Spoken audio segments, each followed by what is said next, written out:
మందిరానికి వచ్చి పోయే వాళ్ళంతా అయ్యా మాకు ఇది చేసి పెట్టు, అయ్యా మాకు ఇది చేసి పెట్టు అని అందరూ అడుగుతూ ఉంటే దావీదు ఉన్నాడు, చూసారా, అయ్యా నేను నీకేం చెయ్యాలి, నేను ఎట్లా నీ పనికి ఉపయోగపడాలి, నేనేమో దేవదారు కర్రతో చేయబడిన ఇంట్లో ఉన్నాను, నీవు డేరాల మధ్యలో ఉన్నావే, నీకు చక్కటి మందిరం కట్టాలి. ఆ మాట అంటే దేవుడు ఆ మాట విని అబ్బురు పడిపోయి ఉంటాడు.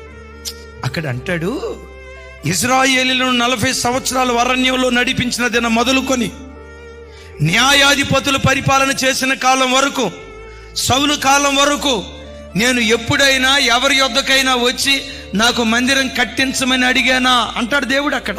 అంటే పరోక్షంగా ఆ మాటలో ఉన్న అర్థం ఏంటో తెలుసా?